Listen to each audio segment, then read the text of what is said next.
Good afternoon. It's Bradley McCalister, founder of Spiracraft, and it's a wonderful Thursday here for Spiracraft Live. It is a beautiful day out there. Crazy weather, right? So I was in North Georgia over the weekend, and it was 24 degrees. And today here in South Georgia, it's like 85, 87, something crazy like that. Hey, Joe's in here. Hello, Joe. Rich is in here. Don't worry, Bradley. Deb yelled at me to be on time. I couldn't resist. When I was on the phone with her, Rich, I said, hey, tell Rich to be on time. Just poking fun at you. So today we're going to play with resin. Going to have a lot of fun. I always love playing with resin. Anytime I decide I just want something fun to do, I'll play with resin. Today is a good week to play with resin. I got all kinds of junk out here. If you saw the last picture posts on social media, I just got all kinds of stuff piled out here. And today we're going to mix and cast and turn and finish. And I've got a variety of molds. I got a variety of mediums. I got some other older pieces to show you, some unfinished pieces. Talking about finish, things like that. Some of these aren't finished, some of them are. So I got all kinds of goodies here ready to play with today. I don't know, just get into it, get into the mix. I'm gonna mix up some resin first because, hey, Facebook user, because I use the Spiracraft 2000 LV. That says 800, but that's because that's the hardener. 2000 LV, and it's a slow cure. It's got a 2-hour open time, so I can mix it ahead of time and wait for it to warm up. It's not going to set up like the urethane, like Alumilite, fast or slow or even whatever. This stuff's going to be 2 hours before it needs to go into the pot. I do have the thermometer here to take the temperature of everything, and I've got it cooled down nicely in here. It's 69.9 to 70 degrees in here. Nice and comfortable for me, 68, something like that. So our resin, we're going to want it at around 110, 95 to 115 on the top side. I have poured it as hot as 130. That's kind of pushing it. But 110 or so is a good safe number for this to keep color separation. If you don't mind that it mixes together, well, then you can pour it anytime you want. But we're going to try for some color separation today on a variety of things. So all kinds of good stuff. Let's see. So I got a phone over here. I got to be careful about the phone. Michael McEwen, good afternoon. And I just wanted to show a few samples while I got them all here before we get going. And you can see them here on the table as well. I'll pop you into an overhead shot. Now, some of them are not in the shot. And then end shot. And the shots are kind of set up for when we get going later on. Although that overhead shot's not too bad. So I'm going to take you back up there. Let's see. So what do we got here? This is a bottle stopper on a mandrel. We'll start with the small stuff. This mandrel is from Stainless Steel Bottle Stoppers. Goes right on to 1 1/4 8, and it has a brass insert in it, so it is ready to have a bottle stopper actually added to it, except that it's not finished. So I got to keep this down to keep it in focus. I was thinking maybe today we'd do a quick finish on this to touch in on the bottle stopper world. So we've got that. And I'm gonna, like I said, I got a lot of different pieces. Bottle stoppers are a lot of fun. Now, I've got some goofy things here. This is pecan root burl from out on my pecan trees. And some of you may remember last year when I made these up. Fun stuff. Burl off of the pecan tree, and then it's got pearlescent powders and glitters and all kinds of things like that. You can drop these right into a hybrid cast. We may drop that in today, although I don't have a mold handy big enough for that. But nice, unique, random shapes, some of my favorite to work with. Speaking of hybrid, Here is, God knows what kind of wood from out in my wood pile. Put it down here where it stays in focus a little bit better. And crazy kind of wood and resin. And it needs to be finished as well. And I brought this out because a lot of things we finish with pastes, with the abrasive pastes. But this is one in particular because it's full of holes. It still needs to be sanded. And it's got these holes that go all the way through. Now, this would be a nightmare to try and smooth out with an abrasive paste. It'd just be a mess. So this is a perfect candidate for, say, a lacquer finish. All right, because you don't have to worry about cleaning up the mess. Just sand it up real nice and spray lacquer. Lacquer's a great finish for resins. This is a cool piece. It's been sitting on my desk in the house for a long time, and I need to finish it. It's still got its tenon on it. So that's one that I want to talk about, that we need to finish in a lacquer and not in a paste, in an abrasive paste. Set it off to the side. I'm going to run out of space around here. Here's bottle stopper that's completed. Holder down low. It's got the stopper in it. Again, it's got the brass insert. We carry the brass inserts as well as the stoppers. Reach over, sorry, apologize. Little brass insert, you can glue it in with 5-minute epoxy. A great way if you don't think the piece will hold threads. Insert that into to make a bottle stopper. Fun with resin. This is a resin piece that I actually colored, and I may get to that today. You can, and a lot of people don't realize this, you can take resin and then take the alcohol dyes. I use the Spiracraft alcohol-based dyes, and you can recolor a piece of resin to anything you want. I don't remember what color this was, but these colors I added to the resin after the fact. So you're not necessarily stuck with the color that the resin is. Like, say this piece, here's a really manky piece of resin, right? Just a beater, you know, and I could turn this and then color it with the dyes and have, gosh, whatever color I wanted. I just got to make a decent tenon on it. So don't discard a piece of resin just because the color didn't come out right, it didn't look good. You can go back and add the dyes. What else we got in here? I'll use my phone for this, and I'm going to put my phone away. This is another piece from last year. Turn on my flashlight. Piece that I hollowed out in a cone shape. So you can see how it's hollowed out inside. Would make a great night light. Although, you know, that's a little too much light, but you get the idea. Lights it right up. There's really no limit of what you can do with the resins. And this one has already been polished. Again, that light's a little bright. Getting kind of blasted right in there. But pretty fun stuff. Put that over here in my pile. And now I can get my phone out of the dust and crazy resin zone.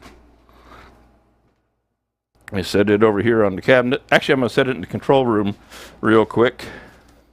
So there's no chance of getting resin and stuff on there. Eggs. Dragon eggs, a lot of people call them. These are pieces I made last year, maybe the year before. This is a hybrid. It's got probably the root burl in it, and then glitter, and then all kinds of resin swirls. This was a pretty cool piece. And here's another one that's not finished. Same principle, but just different colors. Just kind of showing you a lot of the things that you can make in small batch resins that you don't need a whole lot of material to work with. One of my favorite little projects are these, I call them water splashes. A lot of times this will be the leftover from the bottom of a cup or a block that's left over. And I just like to let this little bead turn up here.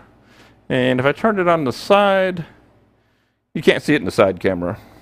Okay, fun little things. They don't have to be big. Bunch of leftover pieces and parts. You can do those. You can whip those right out. And then if you want to get bigger, so here's a piece, and you probably remember this one. Cast up a long time ago, I believe. Rich, if I'm not mistaken, this is the wood that you sent me, and then I'm blanking out on what the wood was. Eucalyptus, I do believe, is what is in this, if I'm not mistaken. And this, I will move. This looks pretty good in the side camera. So if you don't mind using, like 2 quarts, half a gallon, manzanita burl, that's it. I knew I was close, but I probably was wrong. So this piece still needs to be finished, turned in, hollowed out, but it's beautiful resin work in here. And, pearl powder, some of the additives that can go into these guys. All right. So this is a piece that's on my list to finish one day. Of course, that list is, yes, it's long, but it's there. I do have a list. Another thing I wanted to show before I started mixing was, this is just a leftover egg. And from the As Seen on TV, I don't quite have all the pieces and parts here. These little silicone molds. When you have resin left over, this is actually a sphere mold. I don't know why I grabbed that one, but you can make perfect spheres. This happens to be a leftover egg from another project we were doing. Okay. Oh, this was with the gold leaf. And I'm going to mix this gold, this easy inlay, into one of these projects today. So I got all kinds of goodies out here. I got the smorgasbord of stuff to have fun. Lots of mixing. So first thing I want to do, I normally only mix 15 ounces. It works. 15 ounces works in my little standard little coffee cup molds. And that keeps it simple, but I also have a bowl project that I want to show you. And I got a whole bunch more stoppers and stuff over there. Today we're going to do a mold, a mold in mold, if you will, 2 molds. Pop you back into the overhead. So we've got the blue bowl, and that's going to be our larger one. And then we have our second bowl, and you can do 2 things here. You can see the holes that I've got in it. That's for my spears to hold everything together. If I was just wanted to do the bigger one, the bigger blue bowl, I wouldn't put anything in the white one. It would just be my displacement, so that I didn't fill this entire thing full of resin just to have to turn it away. By doing displacement, you don't waste the resin. And so today I thought, well, we could do the displacement, and then we can pour resin into the top one as well and make a second bowl. All right. And I use these barbecue skewers, and they go through the holes, and you'll see this when the time comes. But this floats and secures that top bowl. And I have 2 of them, so you go through the 4 holes, and you have space all the way around inside your mold, so you don't have to fill it with resin. And if I come up short here, well, then I won't worry about it. Is that sphere mold a repurposed mold, or is it designed for resin pouring? No, it is something I got off of Amazon. This little guy here. I found a kit of them, different sizes. They work with moderate success. You need to put them together and then seal them. You need to tape them or something, because they tend to want to come apart. And then you get yourself a little teeny funnel, and you pour the resin in there, and it will work. It's easy for them to pop apart, so you kind of got to work hard at that. But they will do the trick, and it works. Just tape them up real good when you go to use them. So you can go on Amazon or whatever, any other craft supply, and you'll find silicone molds in all shapes and sizes and varieties. They're next to nothing. They're quite inexpensive. Another thing I got here I want to show you before we get really cruising along. This is an interesting one, and some of you may remember this from a year or 2 ago. This is actually foamed up and expanded and then cured stabilizing resin. It's actually orange if the light's not too bright on it. The light's flushing it out. But I had made a mistake of leaving some stabilizing resin in a pot, and I set it outside for who knows whatever reason, and then it rained, and it got full of water, and then it got hot, and it made these very unique pieces. Now it's actually pink. It's actually coral is the color it would be, I would call it. And I will drop this into a piece today, like so, and we'll cast it in there. All right, so all kinds of things. Plus I got some streamers. I think I brought some, and I've got feathers. Was that the project that got left out in the weather? That is the project that got left out in the weather. The resin did. Stabilizing resin got left out in the weather. I'll set these back over here for a second. A few more things to reach across and show you. I love finding different kinds of molds, things to use as molds. These are little expandable, like doggy dishes, dog water dishes when you travel. They're silicone. They're perfect. You can expand them and make a basic bowl shape without wasting too much. And put your mold release on them, and you're good to go to get the start of a bowl without having to waste a bunch. So I'm always looking for these things. When I'm walking through the grocery store and I'll see them hanging on the impulse cap or whatever, I get all kinds of stuff like that. Okay, so let's mix up some resin, right? First thing first. So typically, if I'm just going to make one of these cups, which is kind of my standard for these projects, you'll see all these things, they kind of come out of something like that. It takes 15 ounces of resin. So in my little world, 15 ounces of resin is 3 yogurt cups, right? And the resin is done by volume, not by weight, this particular epoxy.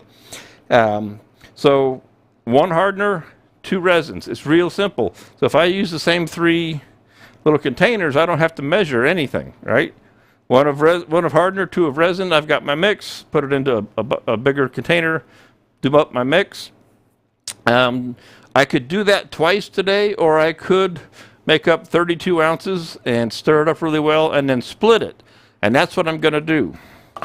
So I've got, and I'll split it into these smaller cups later on. So I've got a couple of devices here. This is your classic measuring cup. Goes up to 32 ounces. All right. Now the problem is, if I mix this, or if I fill this up, it's going to be pretty hard to get a good mix, right? So that's a part of me that I wish I had like a 64, and then I'd have room to mix it and then pour it off into this other container. They're about the same size. This one actually holds, I think, 48 ounces.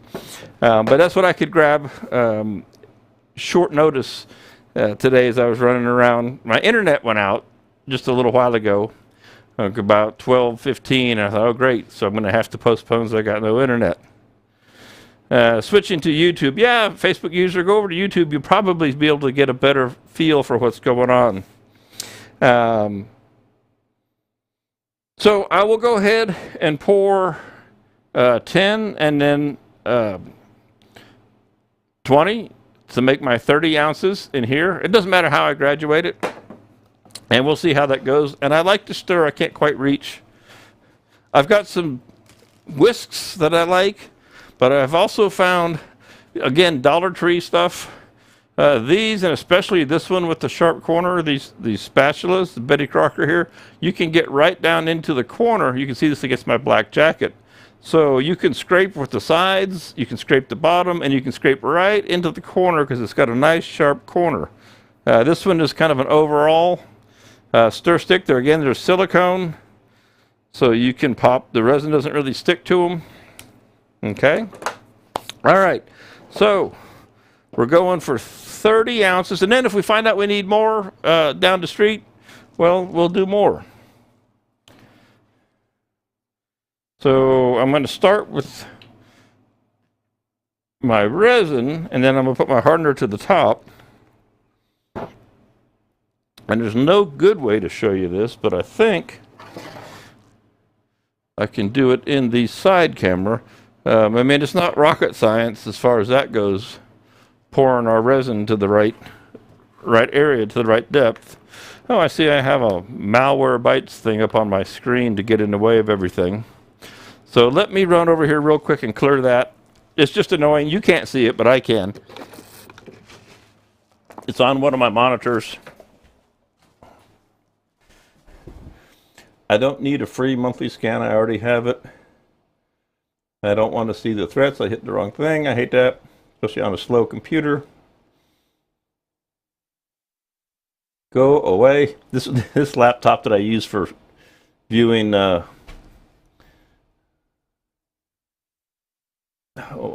don't go away. Sorry for the delay. I hate hourglasses when things don't do what they're supposed to. This computer is like really slow. And all I use it for is watching the feed, monitoring the feed.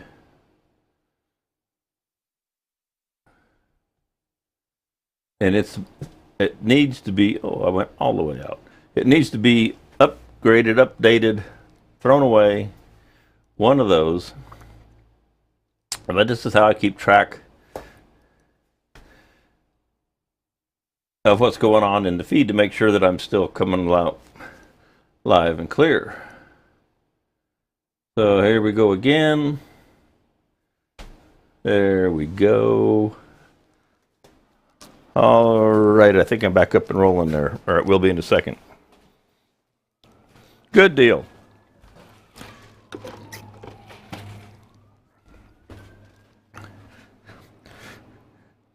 So here's our resin. Get that out of the way. Out of the way.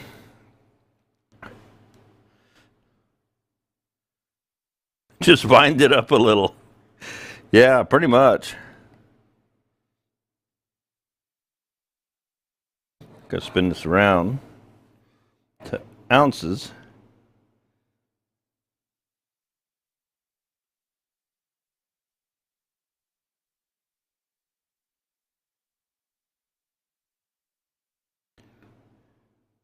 So the Spiracraft LV 2000 is not a water clear. I wish it was. We had worked on a water clear. They never could quite or get the catalyst to work just right. When we had, I say we because I went through a bunch of it with them. When we had the catalyst and it would be clear, we would have too much heat and we would crack.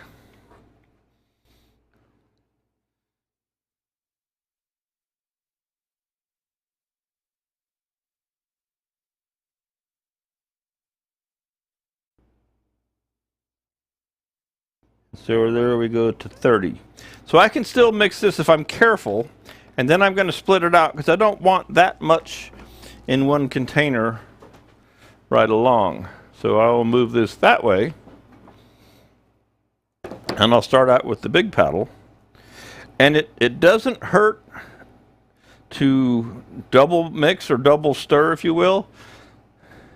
And this will get triple stirred because we'll stir it here and then we'll pour it off into the other container so it's in half. And then we'll pour those off eventually into our small 5-ounce containers to make our colors with our pigments and our pearls and whatnot. And then, you know, if, like I say, this way I'll have good separation of colors because I'll wait till this starts to heat up. And I'll keep an eye on it with a thermometer. And if at the last minute I'm a little short, and I can always make a little bit more and probably put it in as clear so that it won't really affect the colors. It'll just kind of dilute things a little bit.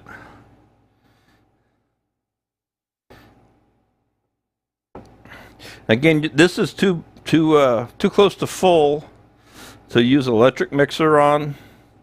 And I personally, and some people love using electric mixers, it does add more air. Anything you do is adding air to the mix. So now, and this guy is from Ace Hardware, and it actually has the removable liner, which is kind of handy. So we're just going to split this in half approximately.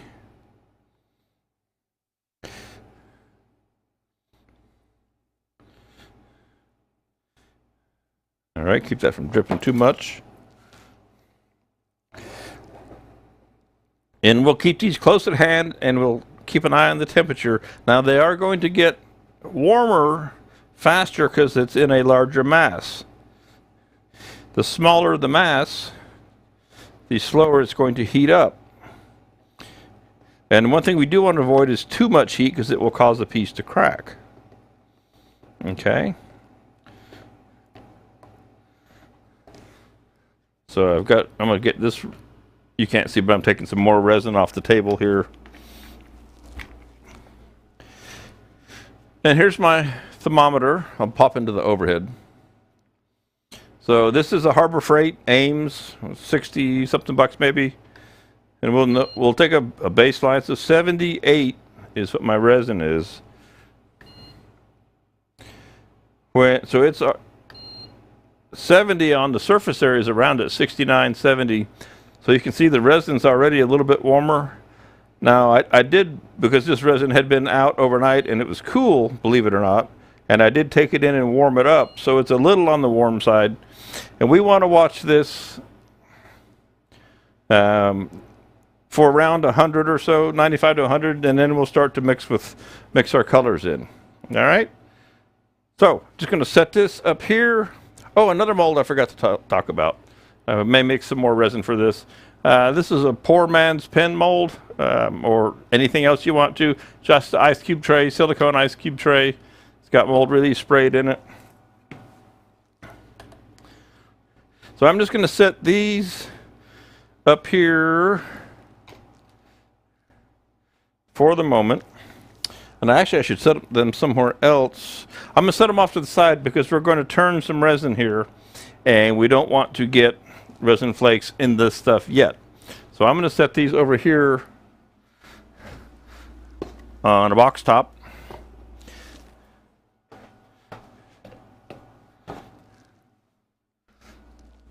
And out of the way. And I'll also clear this out of the way. Now, everything that I've shown you so far falls into the inexpensive category, right? For things to add. Free burls, chunks of wood. Free burls, thanks to my friends. This is a mallee burl. So when you get ready to spend a little bit of money, you can start to cast these mallee burls and make a hybrid.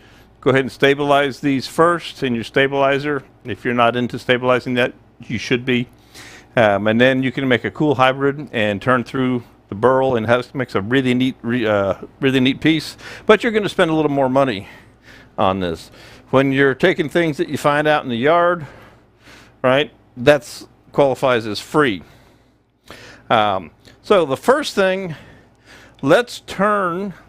We've got our resin going, so let's go ahead and do a quick turn. And I want to go ahead and play with this piece. You've seen it around here and there, and this is actually some of the experimental water clear, which it didn't work out. And I think I'm going to go ahead and make some kind of a funky little goblet out of this and be done with it.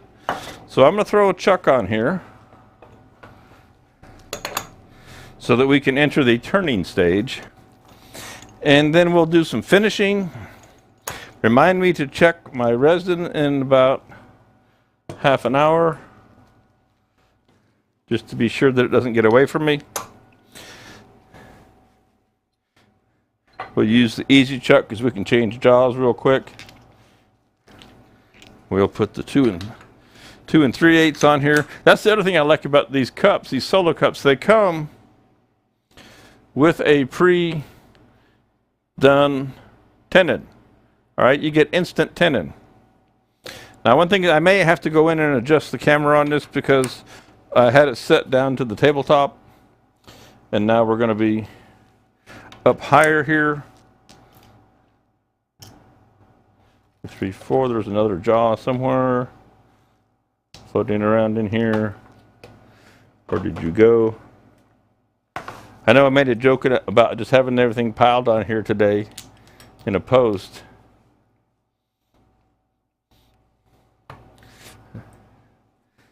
Comes back to haunt me. My jokes always come back to haunt me, it seems like.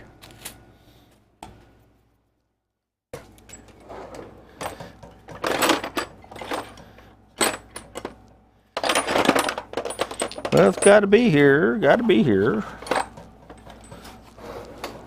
Could be down in the mess. If I knocked it off, I'm in trouble. I'll be down there on my hands and knees looking for it. And I don't have an extra one of those in the drawer. I don't think. No. Well, fiddle, he says.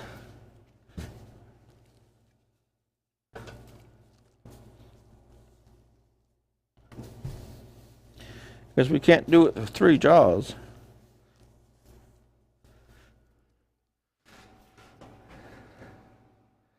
I know you have to be around here. But then again, not necessarily.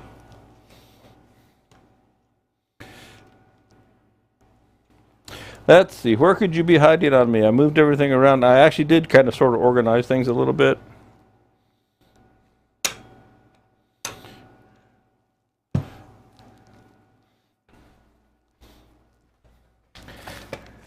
Otherwise, we'll put the smaller ones in and run with that. You take one more look through the variety of goodies out here.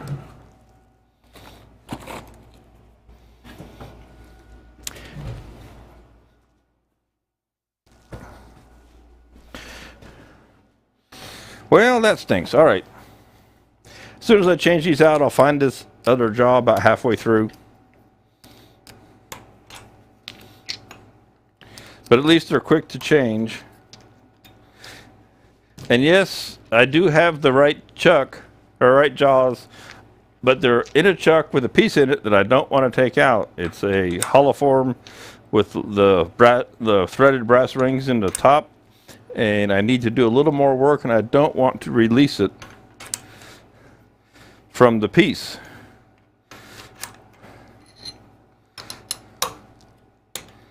Let's see if these are going to do what I want.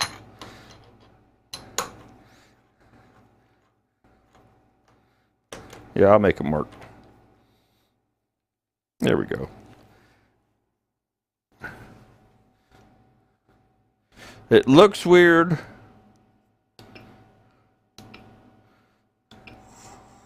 But not too bad.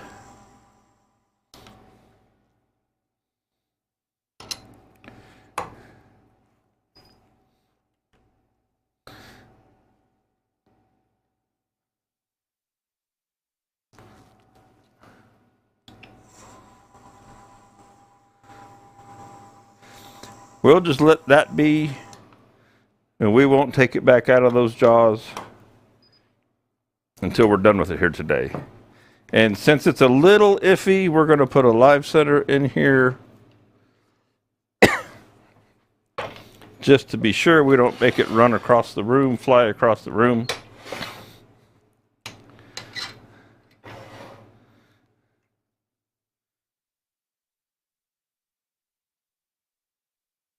I think that one actually bottoms out in there. It doesn't. So here's what we're going to do. That hole in the top is slightly oval.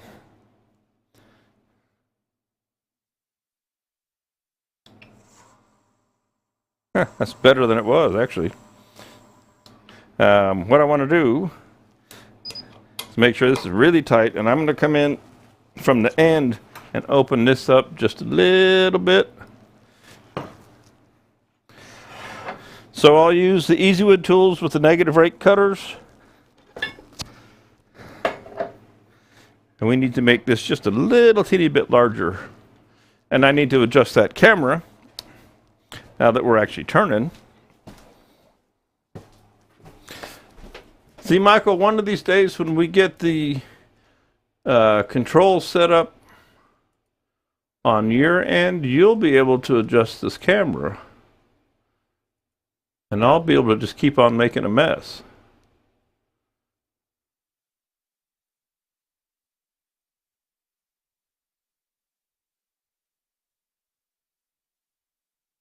It's one feature I don't have in here right now is ability to control the camera pans and zooms and focus from out there at the lathe.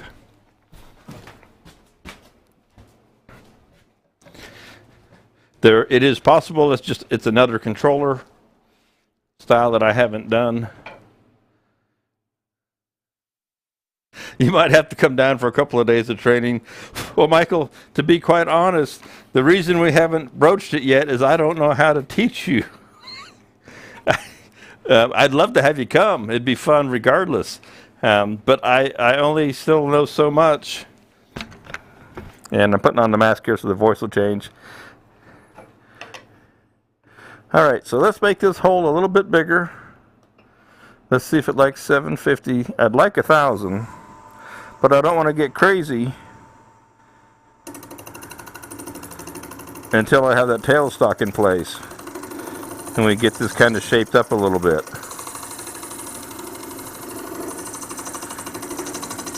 This has 2 pieces of wood. This is a whole bunch of different things together here. It's got 2 pieces of wood. One of the pieces of wood has resin in the middle of it. So it's a crazy, crazy piece.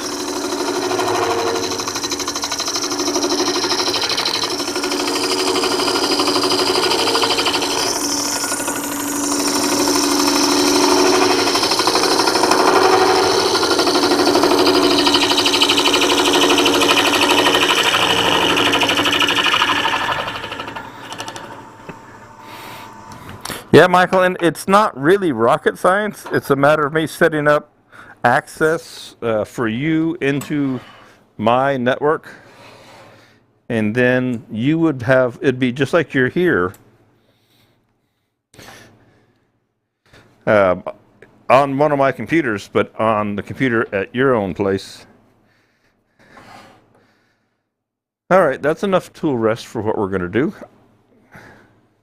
Good deal. So if you see right here, that is a piece of wood with resin. I drilled a hole down the middle, and it's off at a crazy angle. I had this weird idea, and this one is just solid wood. I had this weird idea with this guy a long time ago, and it's a couple of different things put together. You know, craziness is fun. Let's take it to 1020.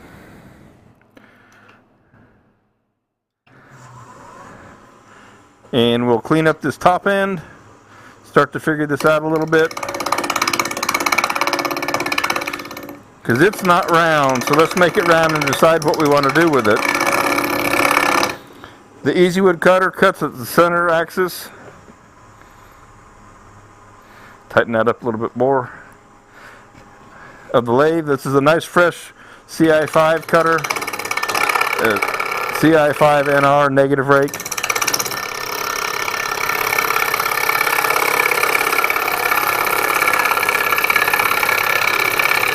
I might end up just cutting all this off. We'll see. Now, if it looks decently cool, well, then I'll change my mind. All right, because I can, remember I was talking about coloring? I can color that because it's got no color to it.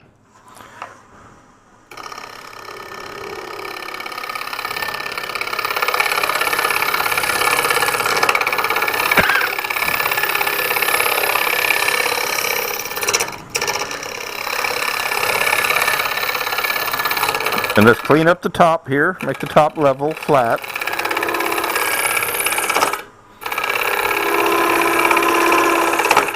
Stop sticking it into the center, Bradley. A little teeny bit more there. Then again, it might be kind of cool to have it clear. Or we could do it, a dye on it and have it just be lightly translucent. You know what I'm going to do here? I'm going to switch tools and go to the CI7NR so that I don't keep hitting that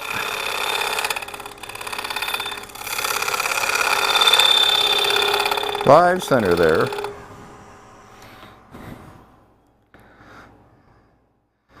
Alright, so we've got whatever our wood is, we've got some voids here and there, but that's true. It's cleaned up round now. So let's get, I used this the other day. We're going to pop to the overhead. I used this the other day for the beading cutters. And we could put a bead up here. We could do all kinds of things. I got the beading cutters here all set to go. But let's just make this round, or true.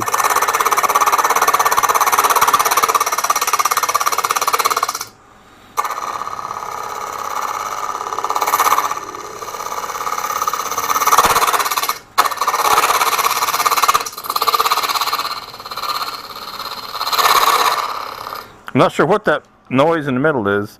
Some of this resin, like I say, this was kind of a crazy experimental piece of resin.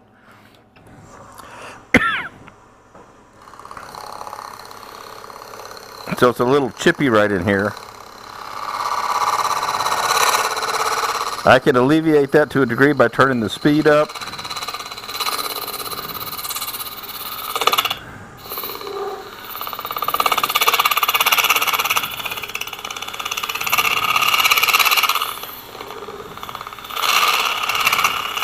There is a variety, like I say, there's a variety of wood and resin in this guy. This is wood here, that's wood there.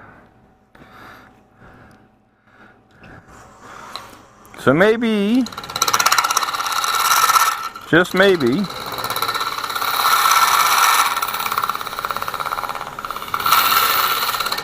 we can make a giant captive set. We could make a captive ring that was a set of rings. That would be kind of different.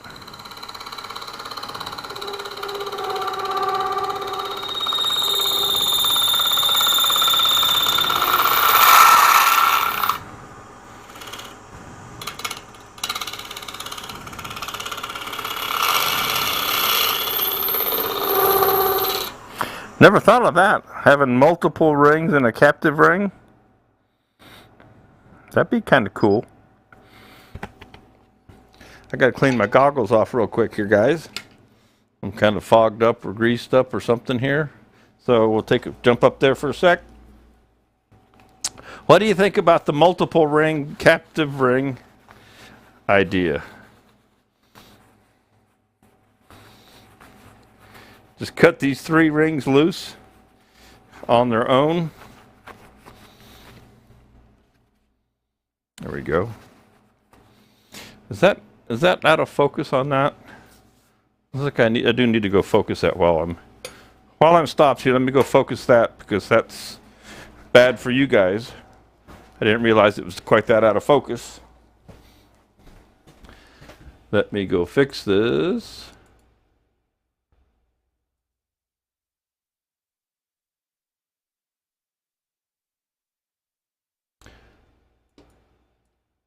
Oop, a little too much.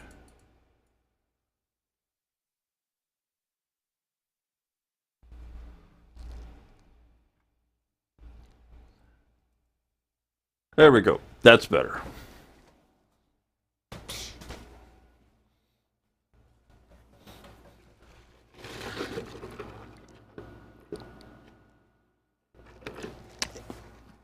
Interlocking. Well, they wouldn't. Yeah, they'd be bound together. Although you could cut them loose.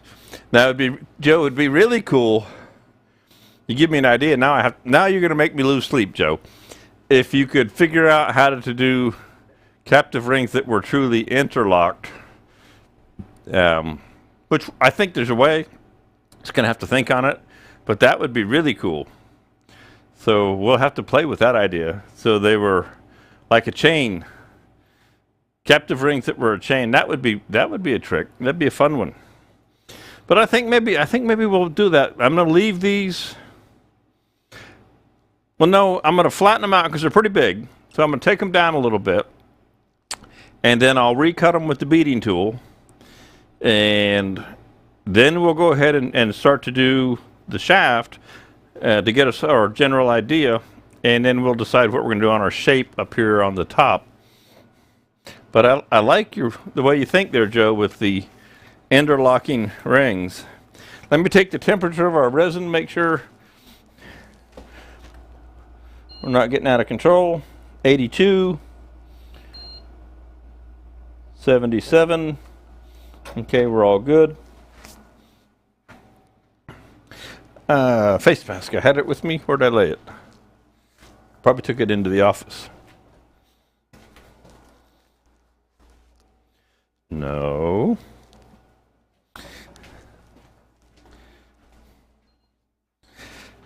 I hate it when I lose things that I have in my hand. There it is. It fell off while I was gone. Okay, back to CI5. And we're going to flatten this off, and we're going to recut these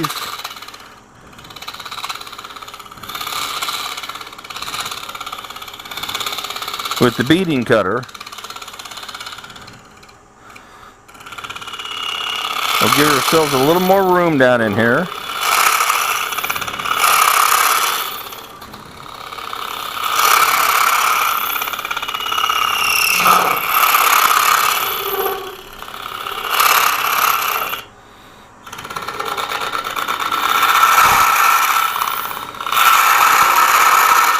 Quite the mixture of stuff in here.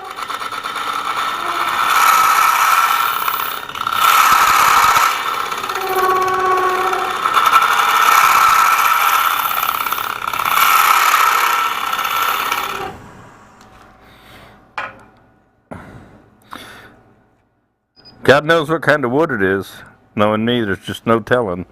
So I'm going to run over here and grab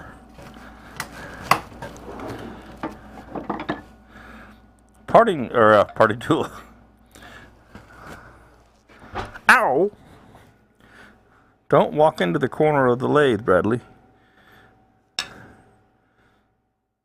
So I think 3, or maybe one big one. No, it's not big enough for one big one, 2 small ones. 3 small ones. 3 1/8" beads.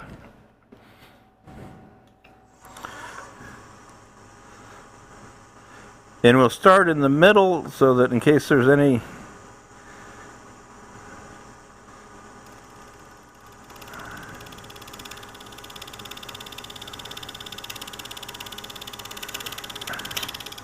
that should be good. To move this tool rest in a little bit. You see that all right? Yeah, you can see that.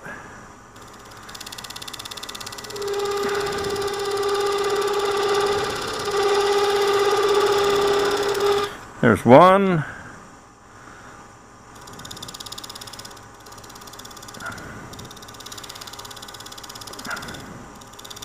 Get over there.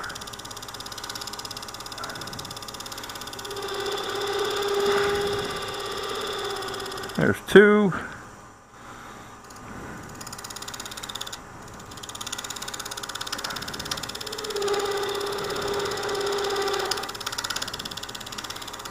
There's 3. Let me get my brush.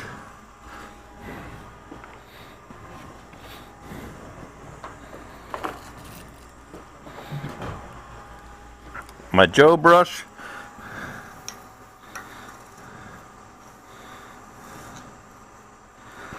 Call it my Joe brush, just in your name, Joe, because you sent me one that I don't know where it is.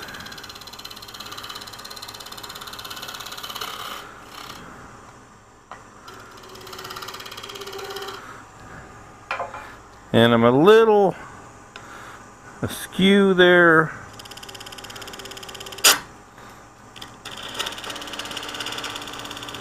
It is experimental resin. It's a little on the brittle side.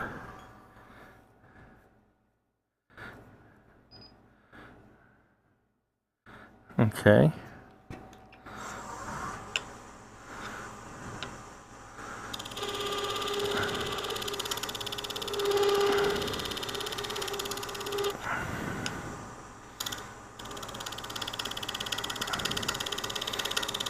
We'll make the middle one taller than the outer ones, so the ring will have some profile in and of itself.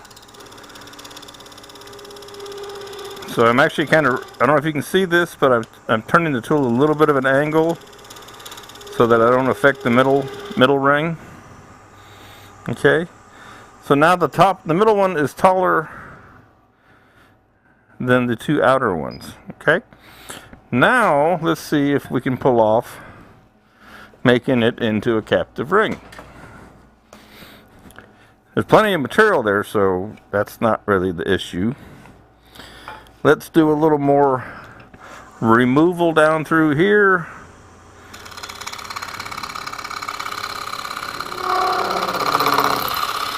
Now this can be the widest captive ring I've ever cut. And maybe I should wait until I finish my top profile so this thing's not too weak.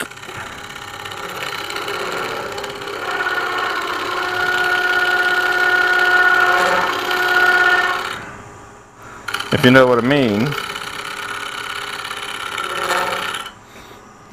That might be the smart place to go ahead and do what I'm going to do up here so that when I make this stem, before I cut these loose, this is not too weak, because who knows what's going to happen up here. So what I'm going to switch over to is the CI3 NR, and I think I just want to, I'm going to try and just radius this as a cup and see if we can do this today.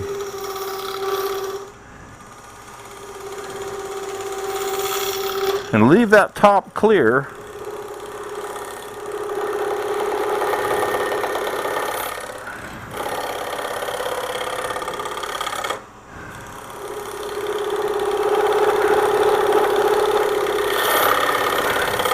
I'll take this away.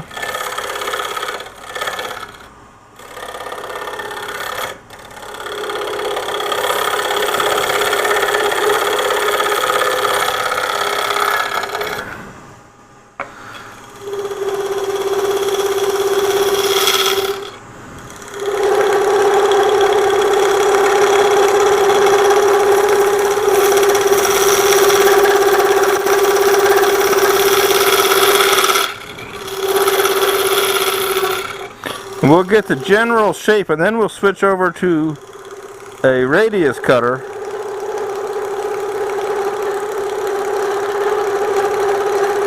to clean this up.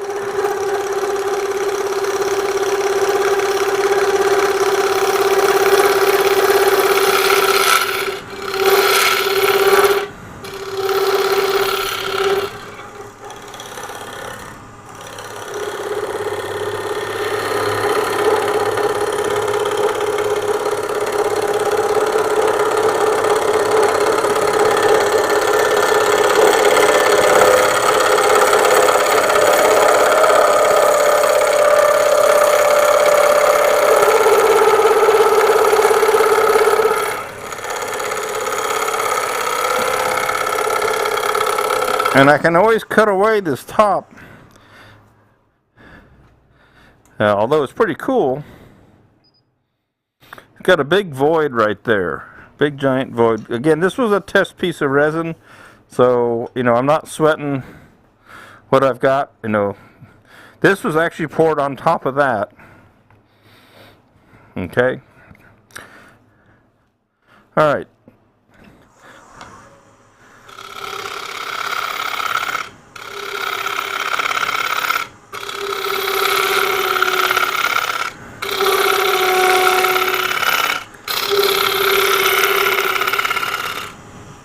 There's a 2 o'clock.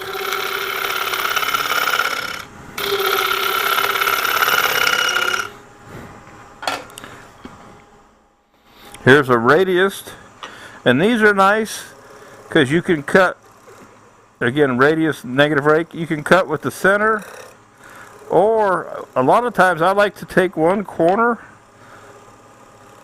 and just run with a corner. I do need to move this tool rest over just a fuzz.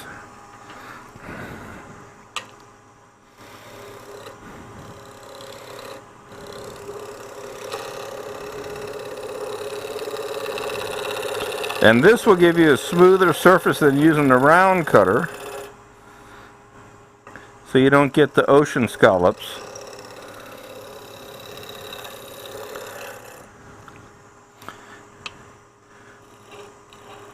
I think I'm due for new lenses in these goggles. Even when they're clean, I can't hardly see out of them. Let's take some more of this, some more mass out of this.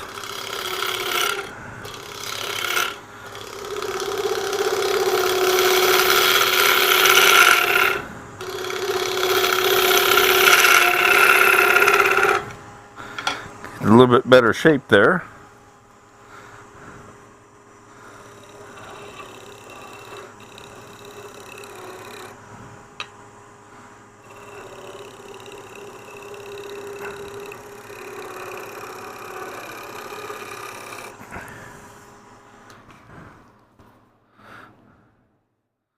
Okay, so in some ways it's pretty cool. You got all the red swirl, then you got the wood, and then you got the clear, which I think we're going to color that clear, maybe. And then we'll go down there and cut the rings away. So we need to go inside, since it's hollow. We don't need to take a lot out. This is just a fun piece. But we need to pull the tailstock back for a minute.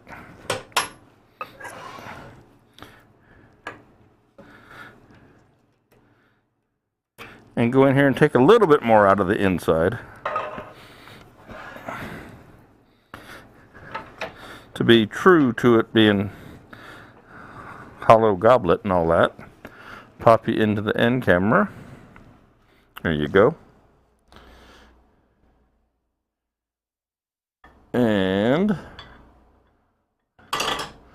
we'll take a 45 Easy Wood Tools Mini hollower.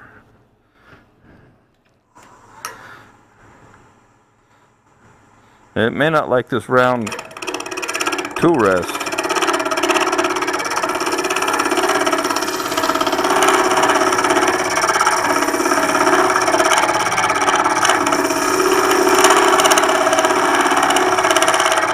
I do have one concern that this thing's going to blow apart because of the cracks in it. I'm actually going to take the tailstock off here for a minute. I get my air thing out of the way. And come in with the number 1 hollower. That's going to work a little bit better for just moving material.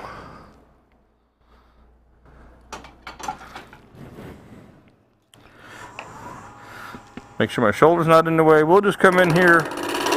Again, this may explode right here. Don't be surprised if that explodes.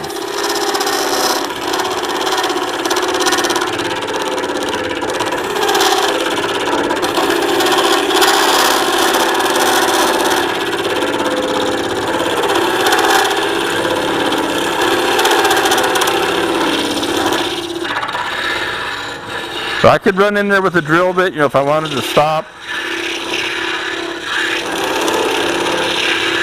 But we'll be, by the time I got everything found and set up, I'll be done.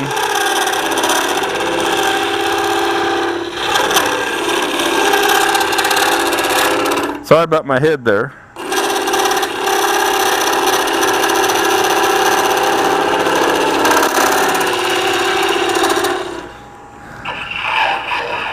Drill right down the center a little bit.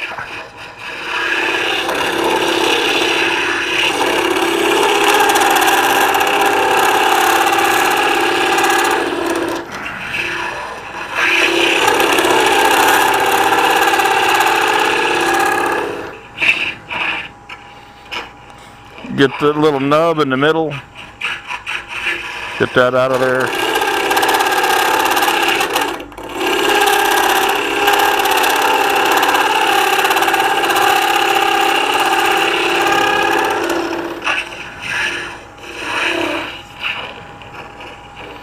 Cut the nub off again. Stop and just take a look at what we got in there real quick. Okay, so we're getting that vibration. The wood in there is hard. There's like a knot, and I'm pretty sure it's stabilized, which makes it hard too.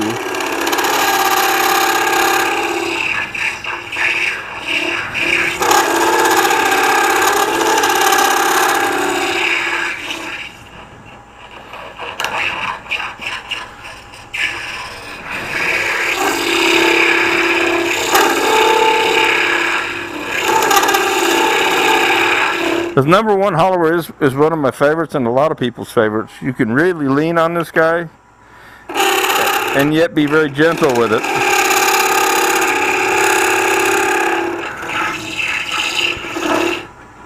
You can move a lot of material with it.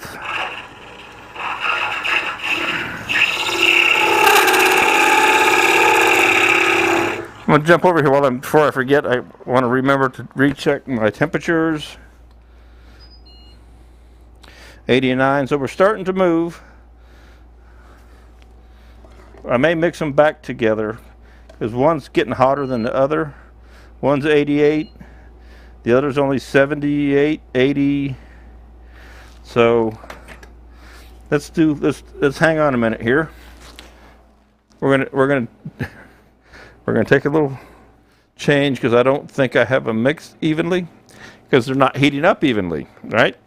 So we're going to pour this into the bigger bucket to make sure that it is indeed. I got lots of extra room in this one. That's why it's important to watch your temperatures. If you've split a batch and it's not heating up equally, then you don't have it mixed equally. So we take a minute or three here and do this.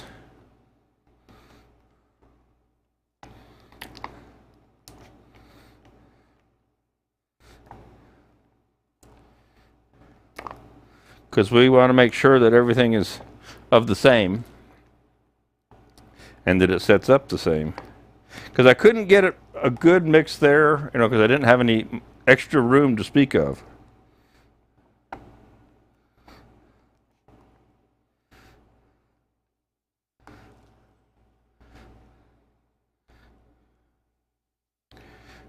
And we'll scrape this down real quick just to make sure we'll get it as best we can. Like I say, that was an indicator that with it being not equal temperatures that I didn't have an equal mix, and they were roughly 15 ounces apiece. Very, very, very close to being 15 ounces apiece. All right, so we'll put this back over here now, and I'll split it off. I don't want that handle to get mixed up.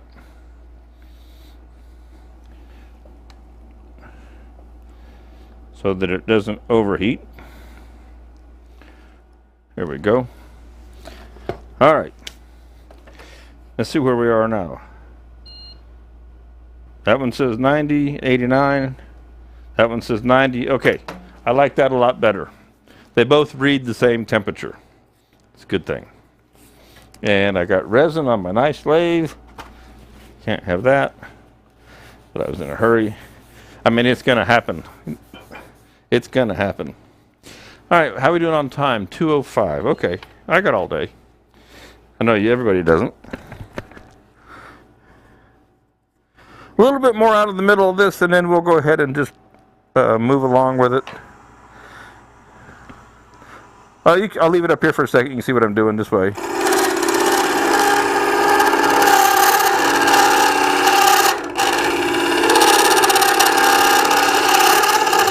That's right, I didn't turn on my overlays today. I don't know what I'm thinking. Let's do a 5 overlay. And I'll try and keep out of the way.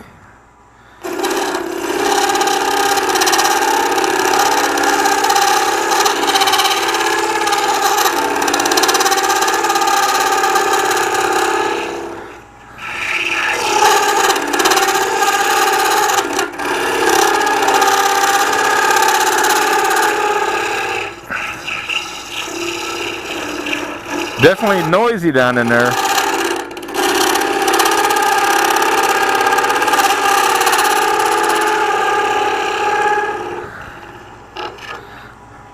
Okay, that was my head.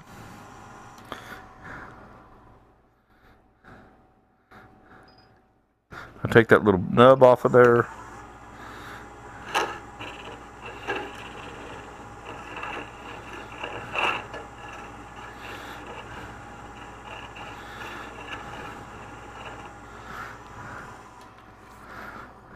There we go.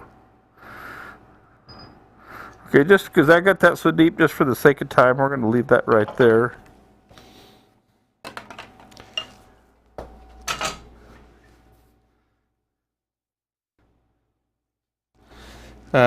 Just for fun,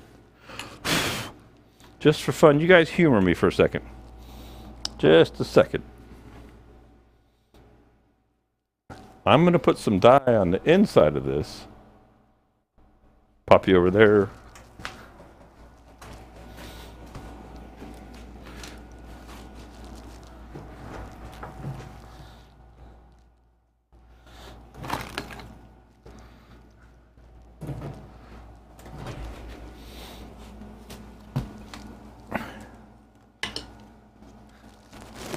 Let me see, which one do I want to use?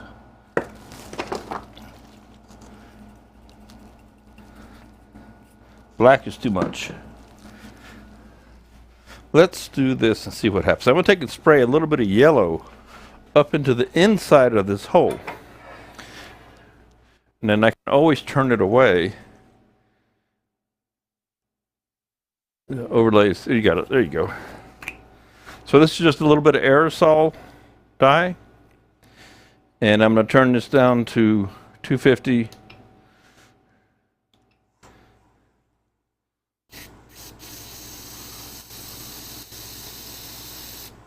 The outside there I'm not worried about because I'm going to turn that away.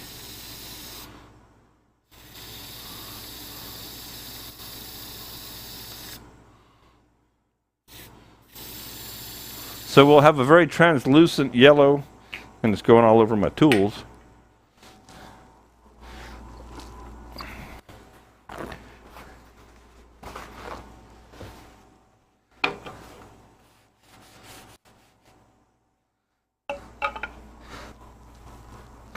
Just added a little bit of translucence of yellow on the inside of that.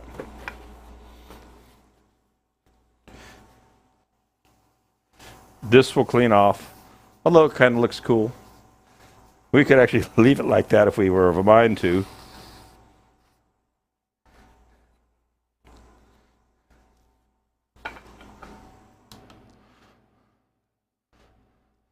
And so that's just colored from the inside through that clear. And we could leave it on the outside as well. And I might, just for time. This is pretty smooth. I mean, I need to sand it. But let's go ahead and play with this rings.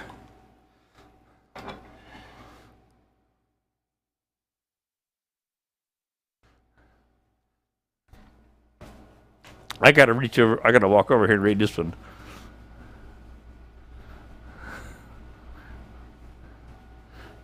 Oh, leg mailman walks into a bar. Okay, I'll figure that out sooner or later.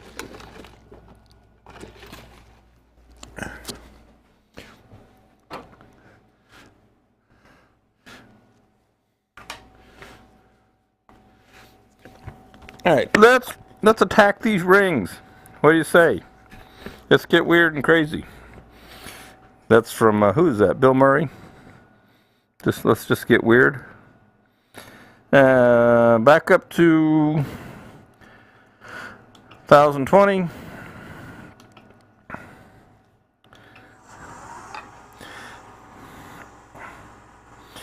So this is the CI7, really pointy, but that's what we're going to use to start to relieve this.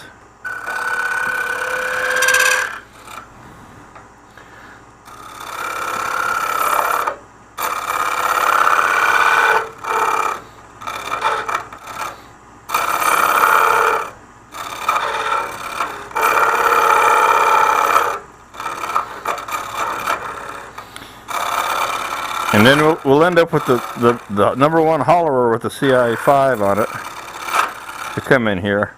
But I wanted to get something nice and crisp for the start of the bottom of the rings.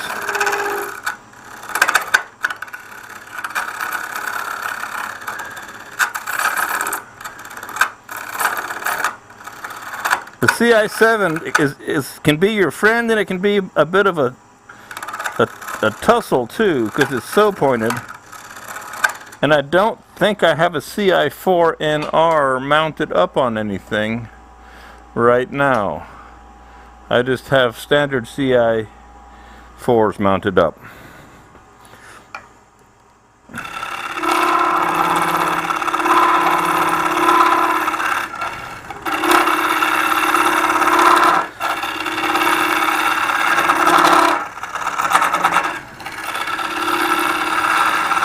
So we'll keep taking the stem down here.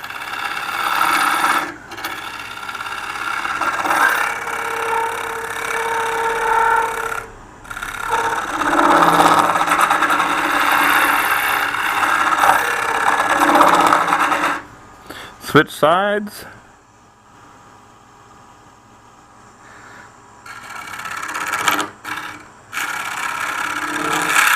Art Miller's on vacation, I bet. Somewhere traveling the globe.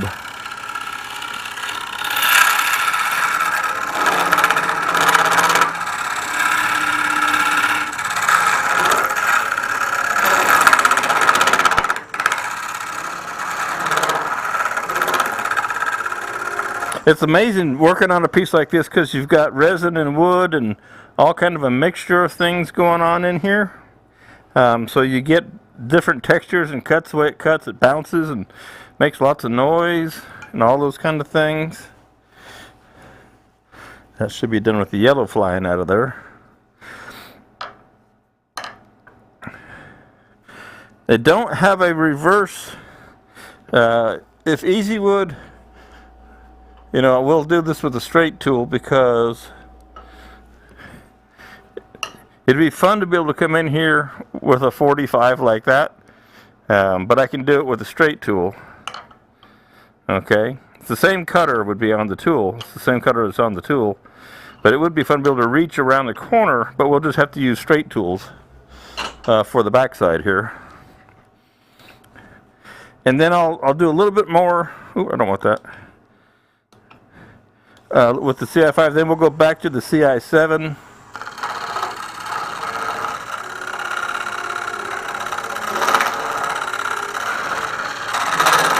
And we'll just go back and forth and back and forth.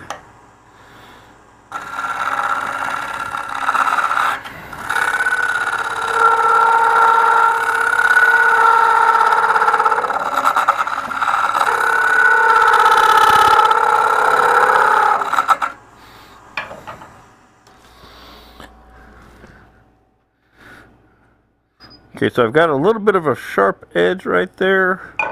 Let me clean that up. Right up top here before I go too far. Right there. And just round that over much better. That's rounded over on the back side. CI7 again, and I'm going to get this tool rest in here as close as I can without hitting anything.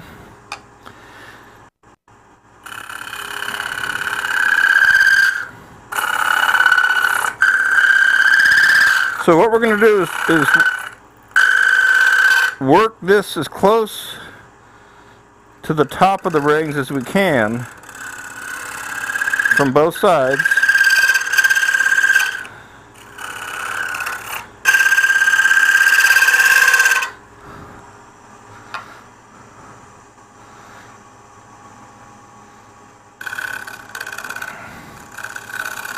Until we connect in the middle.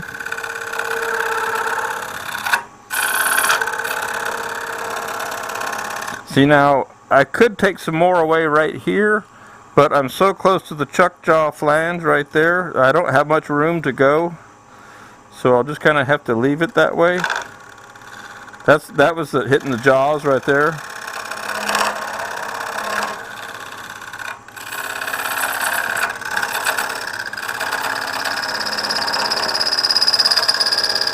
That sounds real close to coming through.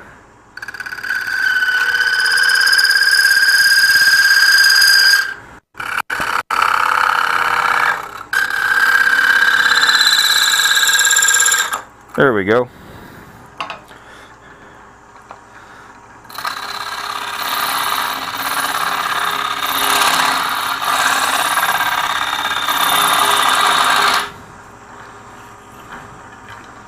Get back over there.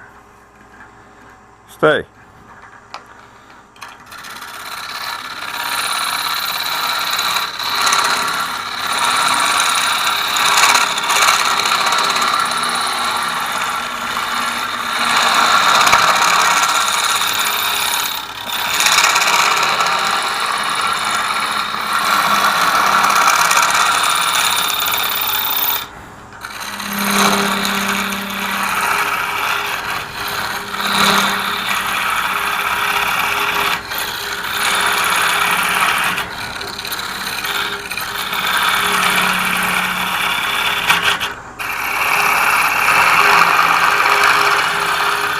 So I keep working down, and I can take away up here if I want to. Let's stop and take a look.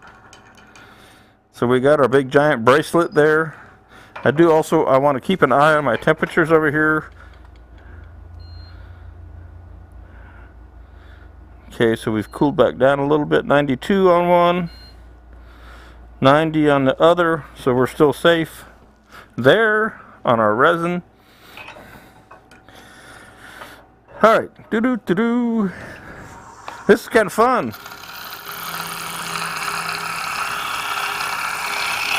I wasn't planning to do this when I got out of bed this morning.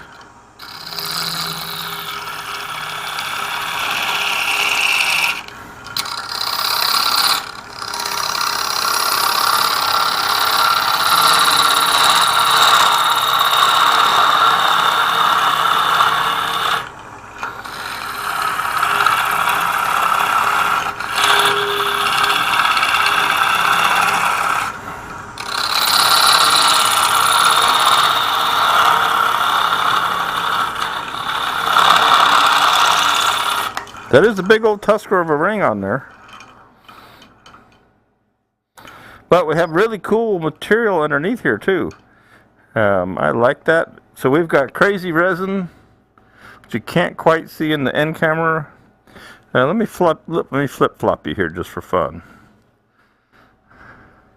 If you can see this up in here, it's kind of out of the shot. We've got a nice profile where this wood wanders all over the place.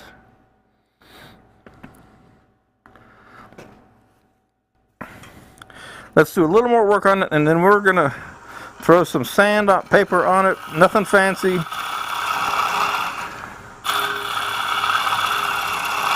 And then I kind of like that yellow tinge a little bit.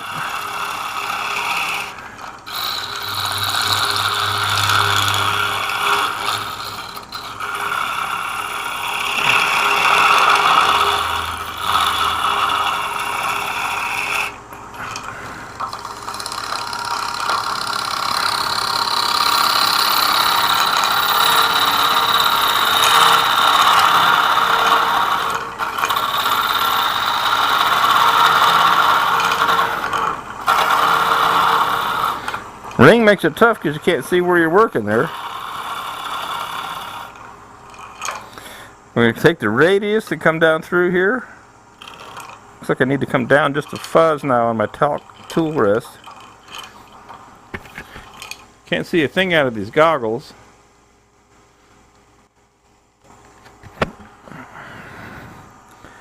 Let me clean up this profile.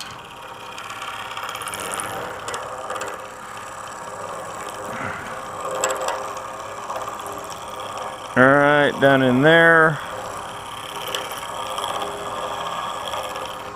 And it's got a little hump right up here. I want to fix that up. I just threw the color on there because I was having fun. I have to be careful though, it's going to flex. So just take a little bit of that off. And that thing go round and round. That's a cool one. It's got some mass to it. Let's decide where the bottom. I'm not going to part this off today, but this is how what I would do is I would decide where my bottom is going to be, and let's say we'll be real close. We'll go right there.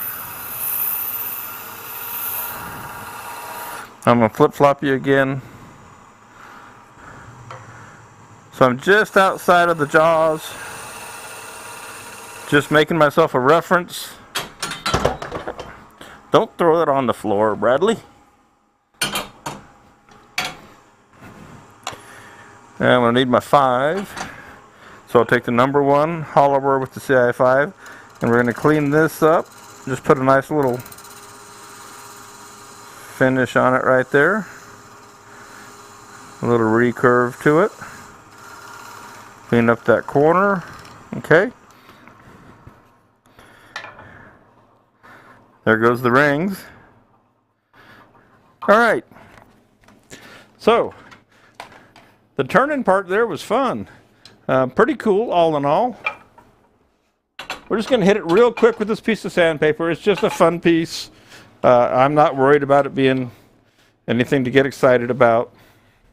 You know what I mean? Because we've got other resin to set up for here, and I don't want to get too carried away in that world on this thing. So we'll do a little bit of quick sand in here. Hula hoop. Yeah, it is kind of a hula hoop. Susan B says, I like it. I've only done captive rings once. I did a piece with 3 rings, but lost one of the rings. Can't lie. I was nervous in the entire time waiting for it to break. If you're just doing regular wood, Susan, before you cut your rings loose, if you will apply a little bit of CA glue to the rings before you cut them all the way through on the back, put some CA glue all the way around. That will strengthen them, especially if they're just wood. That will strengthen them because they're not very strong.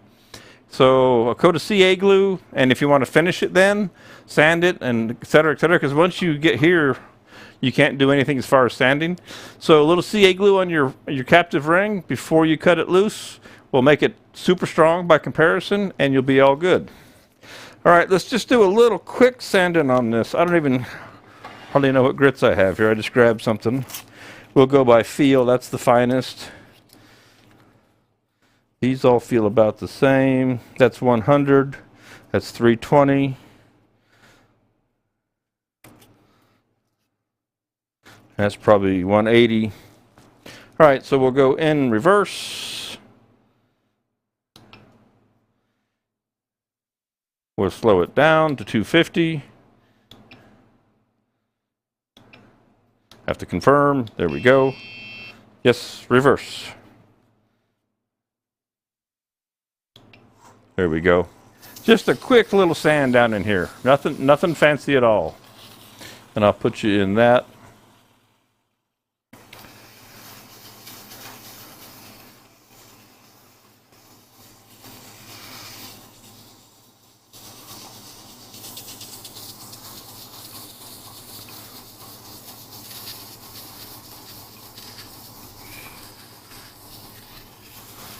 So I am a huge fan. Now this one we could use abrasive paste, although it's got this hole right here. All right, let's pop you up here. See that hole? That's a nightmare for abrasive paste. That's why I skipped it, because you'd just pack it full of paste and you'd be forever trying to get it out of there. So you know that's no good. So this is a lacquer style piece. As far as I'm concerned.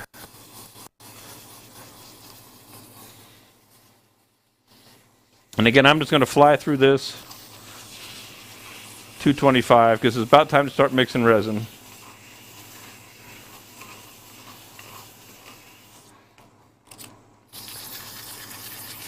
I think that's actually the coarser piece, but that's all right. We'll come back real quick.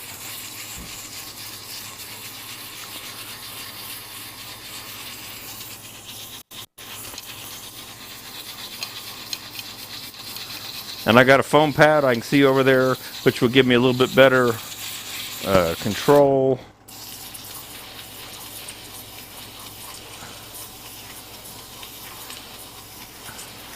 When you don't want to get out a bunch of dye and stuff, the little aerosol cans are wonderful.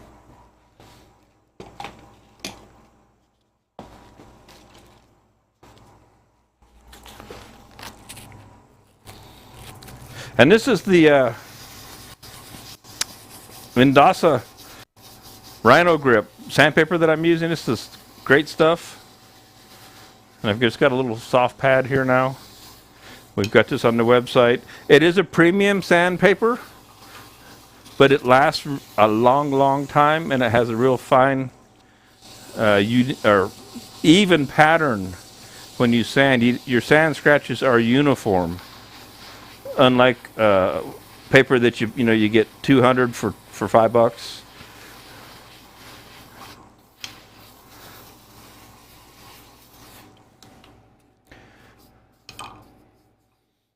And again, one of the cool things about lacquer is that you don't have to get it perfect. And I'm just going to go fast on this one. Where's my little table? Because I don't want to get stuff on my lathe. Because anyway, I'm going to start mixing resin up here.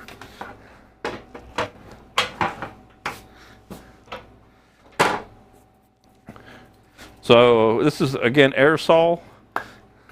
Yellow, and it's just we're going to use it as a tint. And I'm going to turn it on. And I'm going to hold the rings up.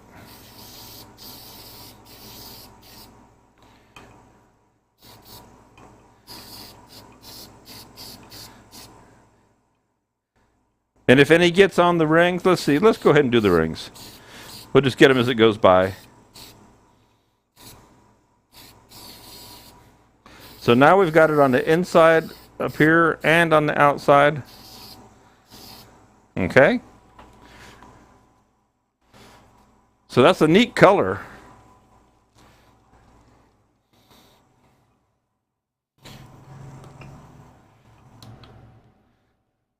Very neat color, all right?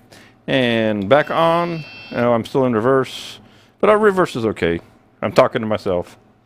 I'm going to speed it up.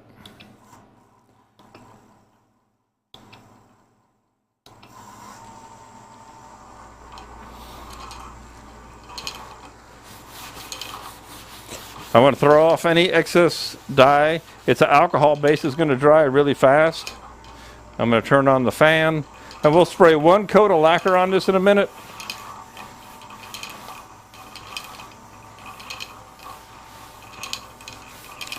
And then we'll take it off out of the way, and we'll get to mixing resin. While that's spinning around for a minute, let's check our resin temperature.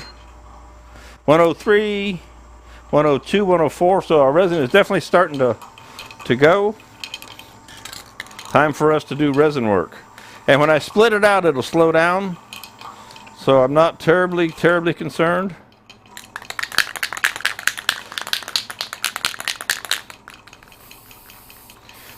A little bit of gloss lacquer.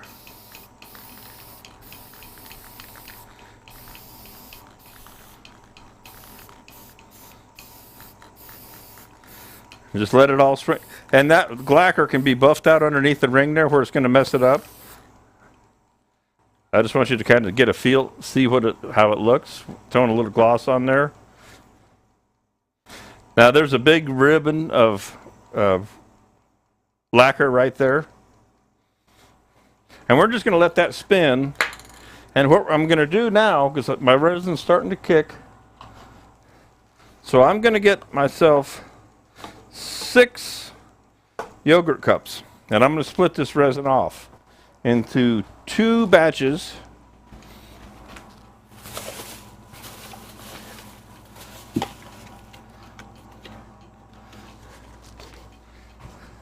Now here's an important little tip when you're playing with the resin and you've got a black bottom cup and you've got a white bottom cup. Make sure they're all the same, because your colors will look different against the black as they do against the white. So we're just going to put these over here so you can see what I'm doing. Again, as soon as I pour this off, it will start to cool down the resin just a little bit, but the exothermic reaction is starting to take place, so we don't have a long time to dally. Okay.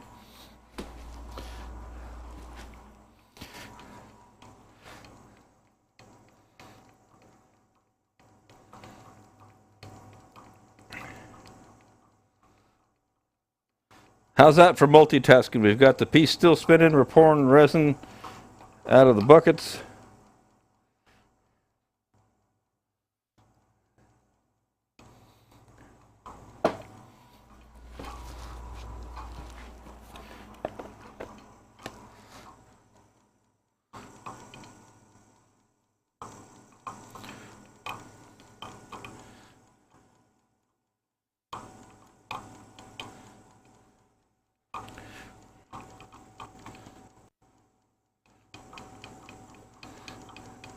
So normally I make 15s, and I thought I did, but I'm a little shy of my normal. I look a little light, but that's all right. We'll go with what we got.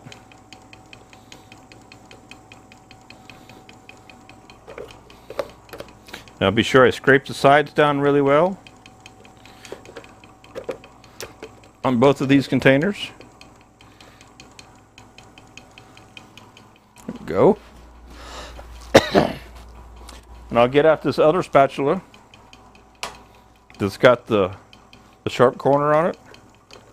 Push it down. I'm pushing down the sides. Pull it all over into one place. And pull whatever else extra I can back out. Just don't want to waste it. I mean, you don't have to get crazy about it, but there's no need to waste good resin.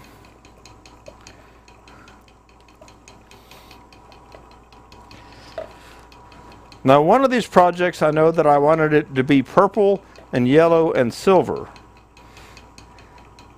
And I'm going to make that the bowl project. And it's going to be the inner bowl.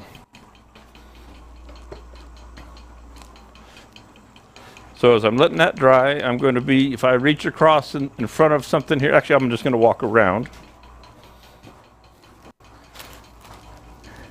And I'm going to get the colors that I had in mind. Dark purple. And then I've got yellow over there. And my pearls are most all over there. Okay. Good deal. And I'm going to need one. I got my 4 skewers there. All right. So on the bowl within the bowl, I've already put the mold release on here, so we don't have to worry about the mold release. It's already in place. I got my little stir sticks, popsicle sticks over here.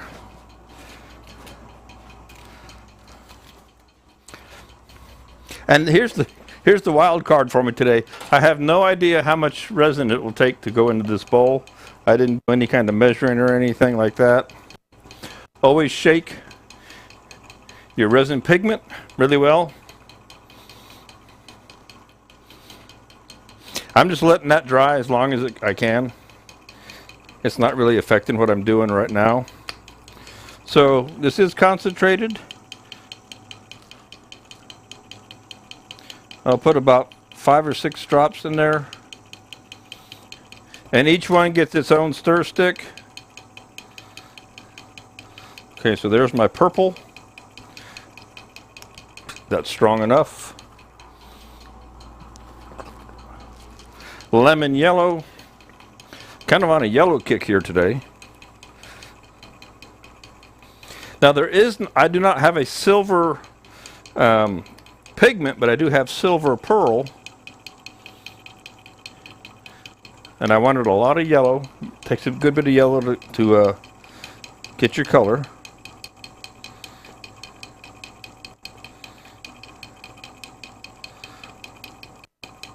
Okay, that'll work.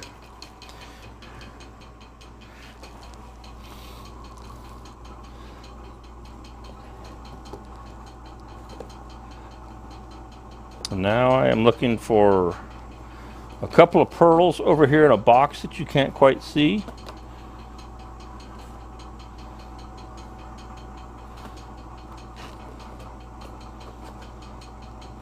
There's the silver. So this is just silver pearl powder going into, turn off that overlay. Oh, go away. There you go, right over here. Silver pearl. Popping in there at the moment with no pigment. No tint, no resin tint. Straight pearl powder. Okay.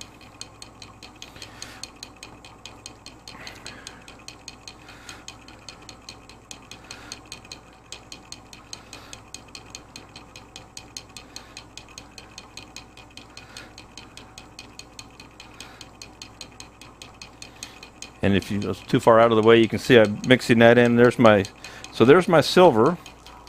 And if there's anything else I want to add to the yellow, it might be a gold. So here's a little bit of gold pearl. That's plenty. It's real close to the yellow, so that's good.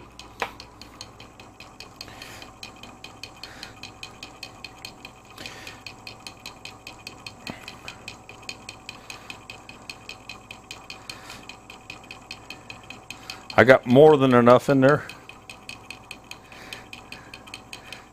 You know how that little shake, I should have used my little spoon, but that extra shake and you get more than you wanted.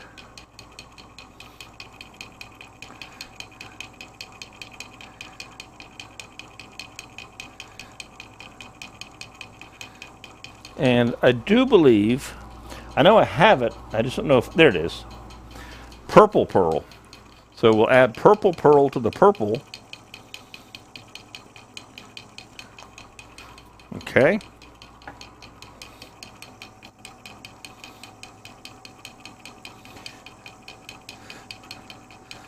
Now the real fun part of this is because we won't see it in the bowl. We're going to pour it through a little port opening, if you will, that I've made. Work on this just out of curiosity, see if I was lying or not, if these are cooling down just a little bit. Nope, they're still cruising right along. So just for reference, if you always want to know how hot can you go, this yellow just measured 115. Okay. But it's moving slow, but it's starting to really speed up. All right, so I think it's time we turn off and take off our goblet. And we're just going to take this right off the lathe as it is. It is one cool looking yellow guy.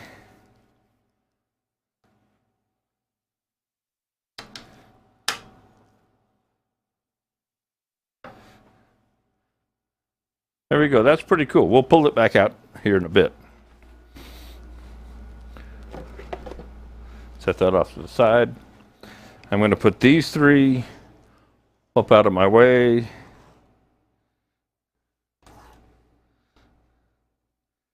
So here's my main bowl. Okay. The next move is to take my 4 skewers. I've already punched the holes, and this plastic is so soft I actually used my ice pick to punch the holes.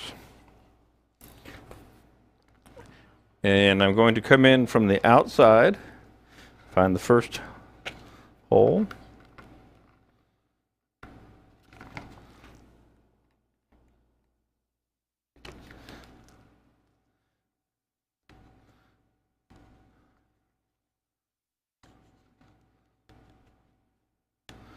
Get in there.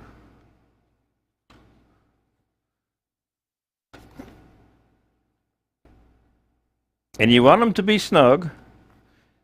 Not so snug that they break, but you want it to be snug. And this is going to suspend this bowl over top of the other one.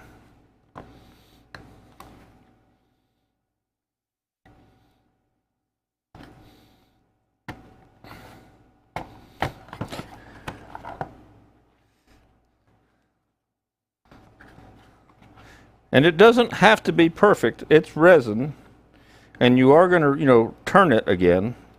Now I do wish it was a little more lined up than that. Let's see. But I can always adjust this if I don't like the way it's working.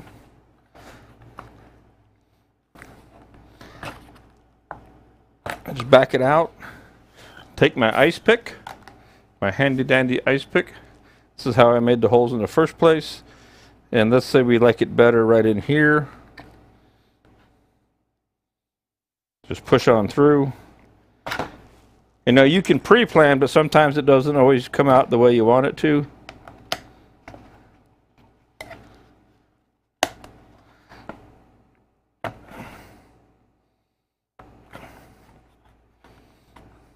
Okay. And let's see if these line up. We'll just make them line up. How's that?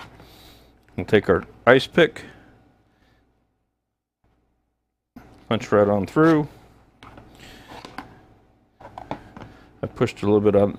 It doesn't matter because it's not going to go. I mean, it might run out the holes a little bit, but we're only looking for a certain amount. Anyway. And that one lines right up. Okay.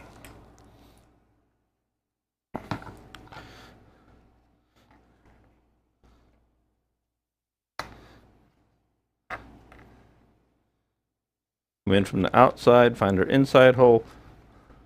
I've had really good success with this. I mean, it seems simple and crude. Simple being the best thing. Price is right. It's next to no money. The Dollar Tree is your friend.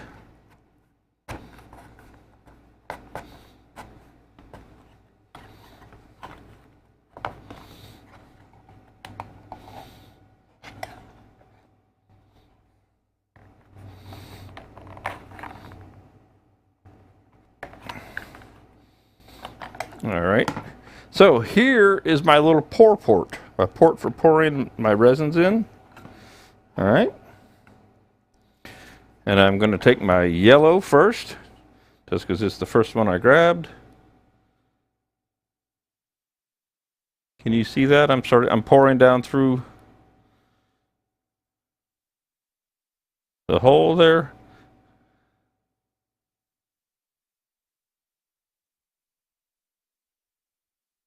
And I'm going to put all of this yellow in here.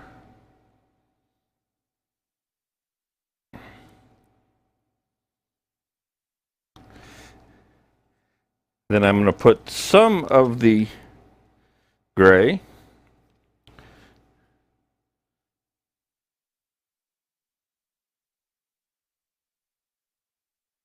And then some of the purple.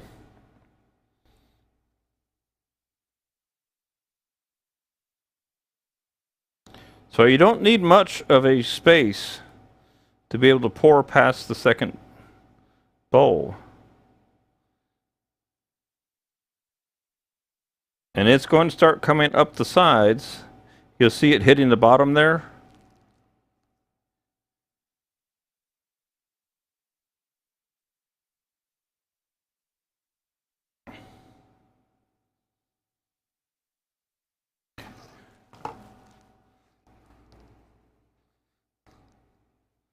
Back to my silver. A little bit runs inside the other bowl. Hey, it's no big deal. We were planning to pour resin in there if we have the time.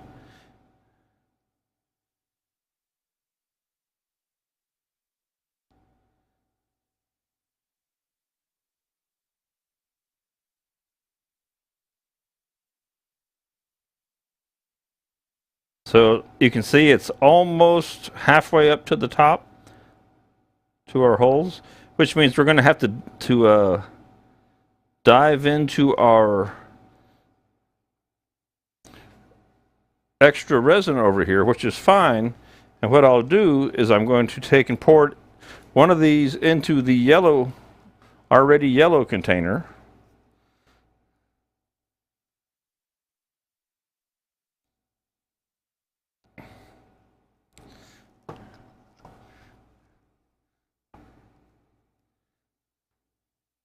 Throw in a little bit of yellow pigment.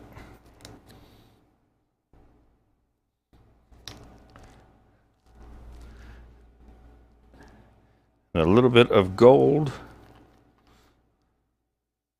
Oop. I keep getting too much powder there.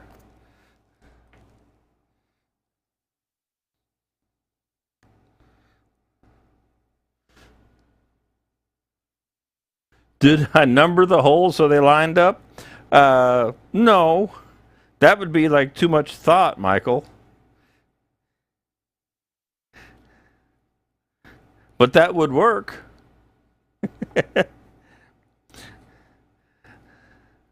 That would be planning ahead.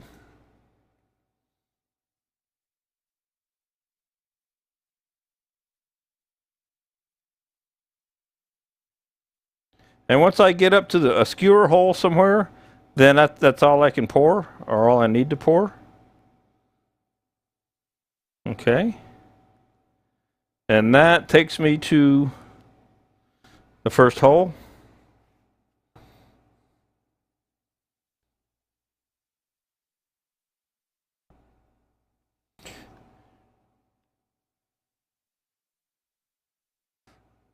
And it may not be perfectly round, but we're just about up to the top. And we haven't wasted all this extra resin, so our bowl is going to be a nice thickness when it comes out. Now the pressure pot is back over here behind me. And I'm going to set this off to the side. I'm going to hit you on the side camera, end camera, and you can kind of see what's going on in there. If I tilt it right, without spilling it, it'll run back down in. So we should have some interesting yellow, purple, and silver going on there. Put this right there. Now, with what I have left, I want to do this today. This is going to be kind of fun, or not. I've got, I don't have 15, but I'm going to put a piece in, so it's going to displace. I'm going to take one of our stabilizing resin pieces, and here comes the crazy part. Put you in the overhead. I'm going to attempt to pseudo wrap it or include it with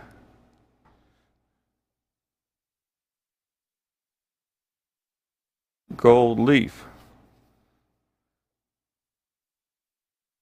I'm going to try and pack it into the pores and the corners, and some of it's going to fall down in there.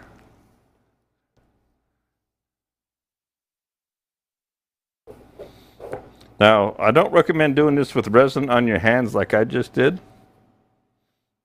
because you'll end up gold leafing yourself, as I have.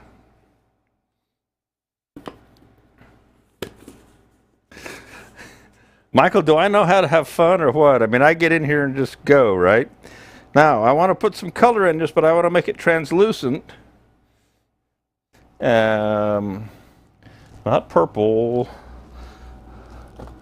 Let's go with a little bit of teal, turquoise.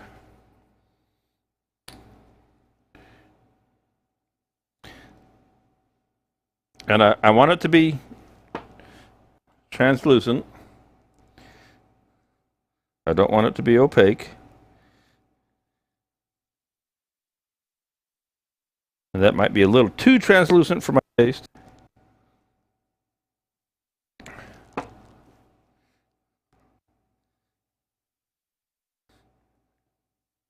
And I'm probably going to end up making a little more resin, which is kind of crazy, but we'll see here.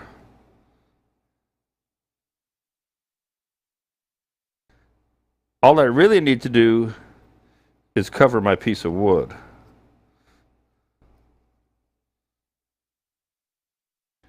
Okay, I don't need to fill the mold, so to speak. So I've got one more here. And we're going to go with yellow again. I'm going to change my mind on that. Throw the curve and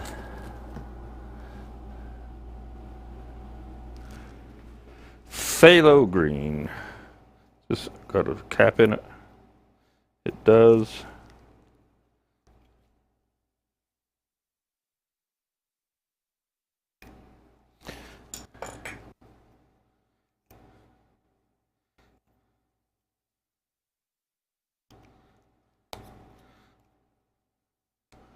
All right, so it's going to be a dark green, but translucent. Because that's a nice color with the gold as well.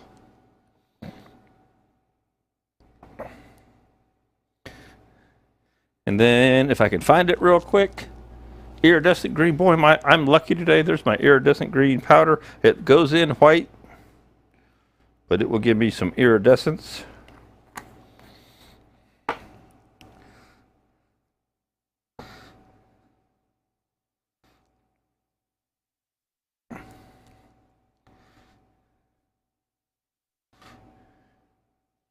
Good heavy dose.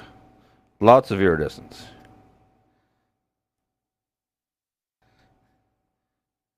We'll call this mint.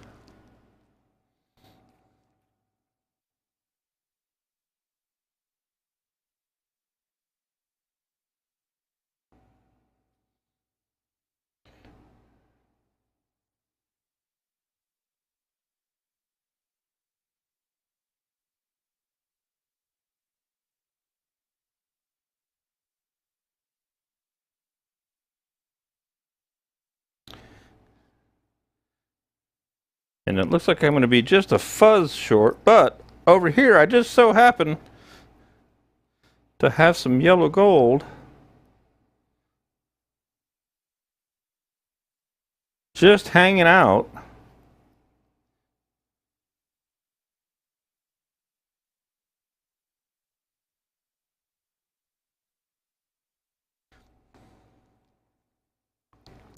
And then if I really, really wanted to, I mean, I'm not completely submerged there. I'm starting to worry about my temperature a little bit because I'm cooking right along here. 113 there.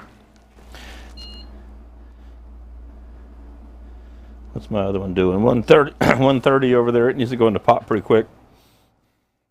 I would like to mix up just a little teeny bit more resin.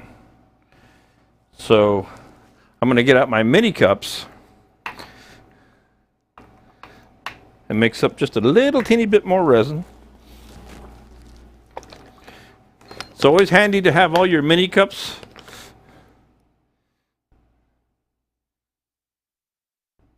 from the Dollar Tree. Oop, little spill there.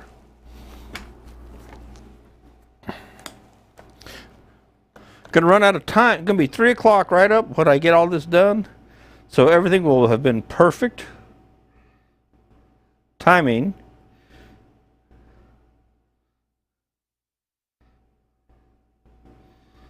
We'll end the show at 2 hours. I'll throw it in the pots.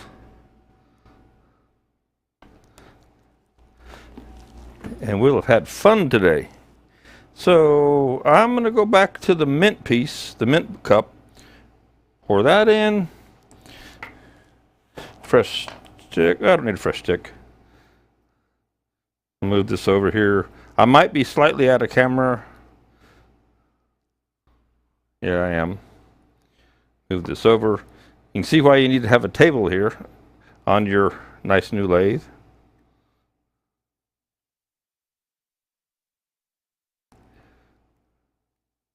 Scrape that out.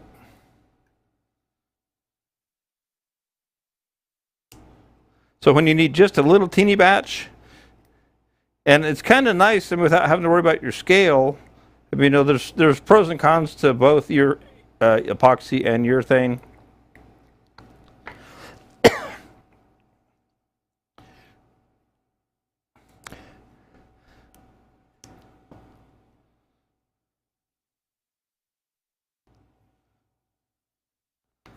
A little bit of powder. A little bit of turquoise.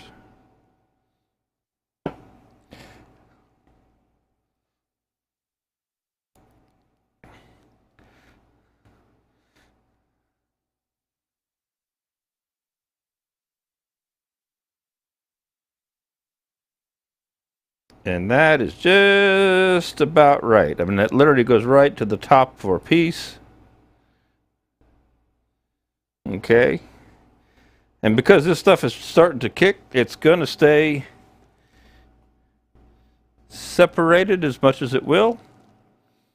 So it'll be fun to turn that one with the gold on the pink inside and all that good stuff. All right, so I'm going to set this over here. And I'm going to jump up on the front screen because it is 3 minutes to 3. Perfect timing. The finish, the only thing I didn't get to do today, I was going to do some finishing. I did a lacquer, but I was going to do some finishing with the Yorkshire grit. The Yorkshire grit is great for like the bottle stopper projects and things like that, or anything that doesn't have voids in it. Use the Yorkshire grit, and I've got it right here. The black is the original, the white is the microfine.